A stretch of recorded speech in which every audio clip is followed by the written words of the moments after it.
Baik, Assalamualaikum warahmatullahi wabarakatuh. Waalaikumsalam warahmatullahi wabarakatuh.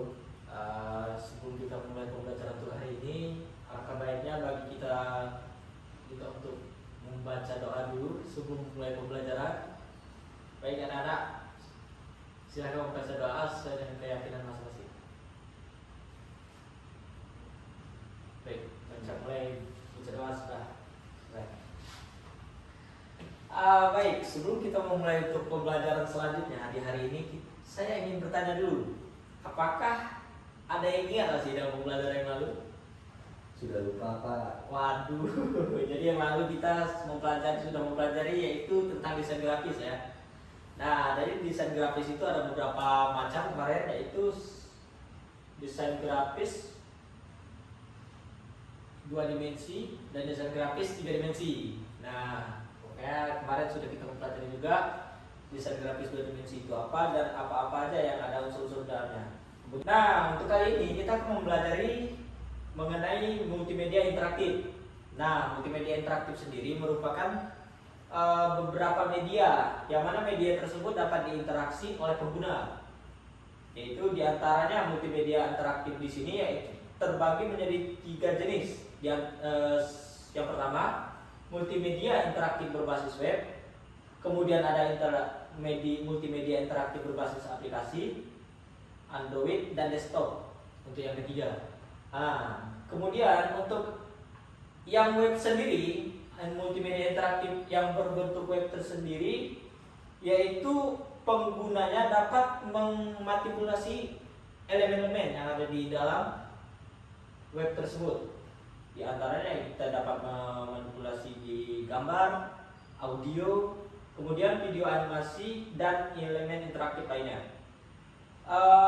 Tujuan dari multimedia ini adalah untuk mempermudah kita melakukan tugas-tugas media-media seperti pembuatan PPT, kemudian pembuatan game, dan banyak lagi lah. Pokoknya di dalam media interaktif web ini mempermudahkan pengguna, yang mana dalam web tersebut tentu saja kaya dengan berbagai macam interaksi dia yang dapat dilakukan. Kemudian beberapa karakteristik kelebihan dan kekurangan dari multimedia ini yaitu diantaranya untuk karakteristiknya sendiri, elemen multimedia ini banyak. Kemudian ada karakteristiknya dapat diinteraktif, kemudian aksesnya dalam berbentuk web. Jadi karena dalam berbentuk web ini, kelebihan yang dapat didapatkan oleh user adalah penggunaannya kaya. Kita bisa eksplorasi dengan melalui search atau pencarian sesuai kreativitas kita untuk melakukan berbagai eksperimen, karena bisa banyak kan gitu ya. Betul. Untuk elemen-elemennya ya, kemudian untuk kelebihan selanjutnya itu aksesnya fleksibel. Nah, kalau misal di aplikasi Android kita harus membuka aplikasi dulu kan. Kemudian tentu saja membutuhkan spek yang memadai untuk menjalankan aplikasi tersebut. Nah, kemudian yang terakhir kelebihannya yaitu update-nya mudah, karena langsung dari web kan, jadi tidak perlu menunggu-nunggu lagi. Nah, disinilah kekurangannya. Di sini tentu saja web yang berbasis web tentu saja memiliki kekurangan, yaitu diantaranya ketergantungan pada koneksi. Kan web tidak bisa dibuka ya kalau misalnya nggak ada koneksi. Benar Pak. Ya, kemudian kalau kompleksitasnya pengembangan. Jadi di web biasanya developer jarang mengembangkan fitur-fitur karena fitur-fitur yang ada dirasa cukup sama developer karena eksplorasi tadi. Kemudian keterbatasan beberapa perangkat. Nah, di sini menjadi masalah juga. Kadang-kadang ada perangkat yang tidak kompatibel untuk menjalankan untuk menjalankan web tersebut. Kemudian yang kedua yaitu multimedia interaktif berbasis aplikasi Android.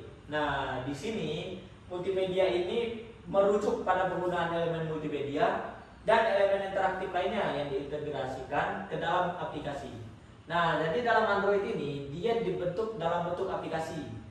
Dalam bentuk aplikasi agar aplikasi atau platform yang berjalan dengan sistem operasi Android tujuannya yaitu memberikan pengalaman penggunaan yang lebih kaya dan interaktif melalui perangkat Android. Jadi mempermudah juga. Semisal nih di aplikasi Android kan lebih ringan lah. Iya Pak. Ya, beda dengan aplikasi yang di web dan di laptop. Jadi karakteristik dari multimedia ini yaitu elemen multimedianya kaya, kemudian tentu saja bisa diinteraktivitas, bisa diinteraktif, kemudian dukungan Android dan kemampuan sensor. Jadi di HP kan terdapat berbagai sensor seperti inframerah, gyroscope, dan layar sentuh, touchscreen. Nah, jadi ini mempermudah juga bagi user untuk melakukan interaksi dengan multimedia tersebut. Kemudian dari kelebihannya sendiri yaitu akses yang mudah. Nih handphone kan mudah dibawa kemana-mana kita, dibawa kemana-mana serta sangat ringan lah. Kemudian interaksi fisik yang mana HP tersebut kita dapat melakukan kontak fisik langsung dengan HP atau Android untuk melakukan aktivitas tersebut. Kemudian yang kekurangannya selain dari keamanan, Android juga cenderung menjadi masalah di bagian resolusi ketika pengeksporan.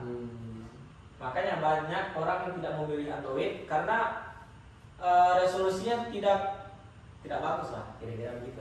Kemudian untuk perubahan UI UX yang dari web tentu saja berbeda jauh dengan Android karena beberapa developer takut kena copyright dari pihak web.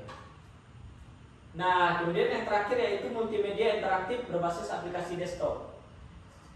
Jadi penggunaan interaktif berbasis desktop ini merujuk pada penggunaan elemen multimedia dan elemen interaktif lainnya yang diintegrasikan ke dalam aplikasi atau platform yang berjalan pada komputer atau desktop. Nah, jadi tujuannya di sini itu memberikan pengalaman sama seperti web dan aplikasi, namun memiliki kelebihan yaitu kinerja dari aplikasi desktop ini tentu lebih tinggi karena dengan spek-spek laptop yang sekarang yang dapat menjalankan game-game berat yang mana game juga termasuk menjadi multimedia interaktif kan tadi. Kemudian interaksi yang akurat, kemudian di desktop kita dapat menjalankan media tersebut secara offline untuk mempermudah seperti Microsoft Office ya. Untuk di Android mungkin sekarang masih pakai koneksi ya. Iya Pak. Nah, untuk desktop sendiri di bagian desktop atau komputer laptop itu bisa dijalankan dengan offline. Nah, untuk karakteristiknya sendiri, elemen multimedia ini dapat diinteraktivitas seperti multimedia interaktif seperti biasanya yang berbasis web, Android dapat diinteraktif. Kemudian dukungan desktop khusus atau OS. Jadi operasi sistem yang didukung oleh desktop itu sangat memadai lah untuk menjalankan multimedia interaktif tersebut. Kemudian kekurangan sendiri kalau semisal menggunakan desktop itu kita susah bawa, tidak fleksibel seperti Android maupun web.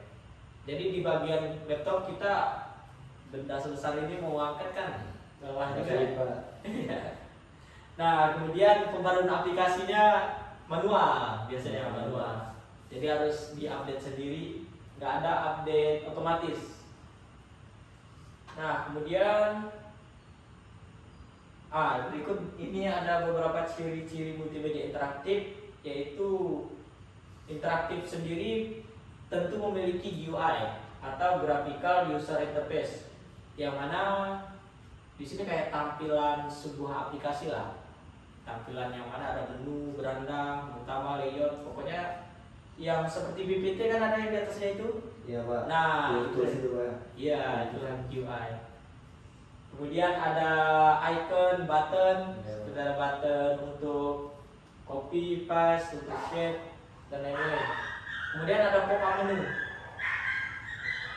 pop-up menu dan banyak lah, masih di sini ada beberapa untuk multimedia interaktif ciri-ciri ya.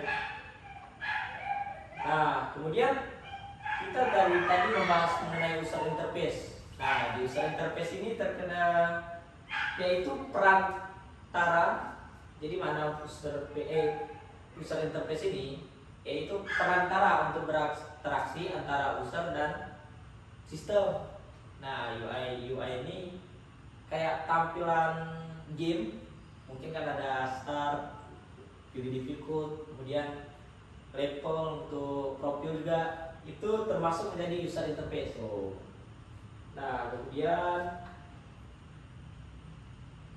oh ya, mungkin sampai situ dulu untuk pembelajaran kita hari ini. Mungkin ada pertanyaan dari anak-anak? Tidak ada Pak. Oh iya, baik. Jadi udah paham semua ya? Sudah Pak, sangat paham. Oke, untuk mungkin cukup sekian saja untuk pembelajaran kita hari ini. Lebih dan kurang saya mohon maaf. Assalamualaikum warahmatullahi wabarakatuh. Waalaikumsalam warahmatullahi wabarakatuh.